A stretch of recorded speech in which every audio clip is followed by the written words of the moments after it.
A Modest Proposal. By Jonathan Swift. Jonathan Swift. Jonathan Swift, an Anglo-Irish satirist, essayist, and poet, was born on 30 November 1667 in Dublin, Ireland. He was brought up by his nurse in Cumberland, England, where he learned to read Bible. Attended the Trinity College, University of Dublin. While studying his master's degree, he was forced to move to London because of the political troubles in Ireland. He became active politically and supported the Glorious Revolution and also the Tory government. He first published his works under pseudonyms such as Lemuel Gulliver, Isaac Bickerstaff, M.B. Drapier, or anonymously.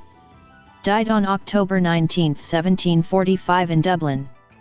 A Modest Proposal.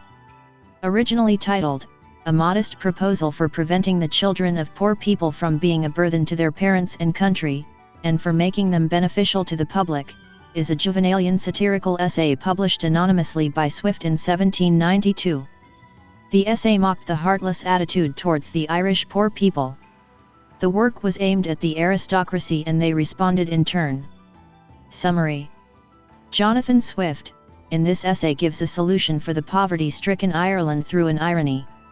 It mocked the heartless attitudes towards the poor, especially the Irish Catholics. The essay opens with the description of the Irish society. He states that it is sad to witness the poor woman followed by 2 or 3 children in the street who were begging to live.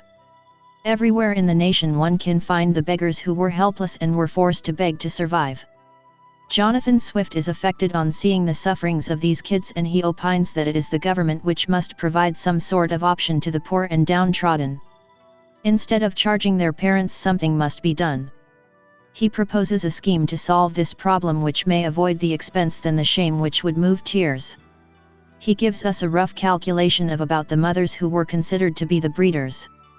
He calculates and says that there may be only 120,000 children of poor parents are born annually. As they have no houses and they are not cultivating, they are intended to steal early at the age of 6. Swift states that the principal gentleman in the country of Cavan has stated that no children under the age of 6 steals.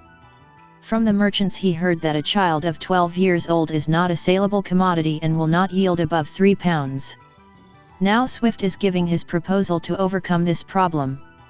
He states that the calculated 120,000 children, 20,000 may be reserved for breed and 1/4 males for work. The remaining 100,000 may be offered in sale for the person and may be fed well to be plump and fat. He ironically states that the child will make 2 dishes for a wealthy person for a party. A baby born with 12 pounds of weight will increase to 28 pounds after 1 year. The infant's flesh will be in season throughout the year and plentiful in March. He calculates the amount spent for a child and is 2 shillings per annum. A good fat child will get 10 shillings if sold to a landlord who can make 4 dishes. Thus a mother will get 8 shillings and can work till she produces another child. He states that shambles can be appointed in the city of Dublin for the purpose, and the same can be discussed with the rich gentlemen of the country. He gives the example from the island of Formosa, where the executioners sold the carcass to persons of quality for a fair price.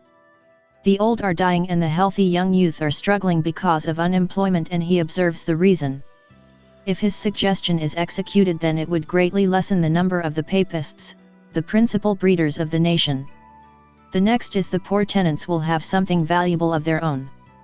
Next, the nation's stock will be increased 50,000 per annum besides the profit of new dish. Next, the constant breeders will be rid of the charge of maintaining them after the first year. Next, the food will bring great custom to taverns.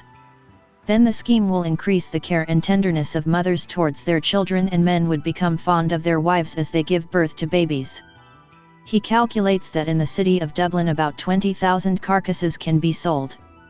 The total population can be controlled and the commodities of the native will be consumed if the scheme is executed. He says that if a politician is against his scheme, he may do the things to eradicate all the social evils against the poor. He states that he has no special selfish motive, but for the nation he has proposed the scheme.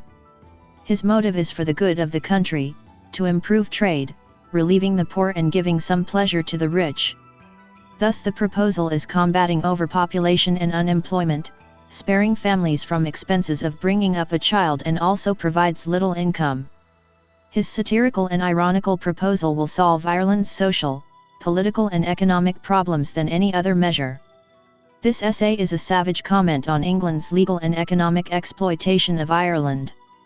For more videos, like, share, subscribe.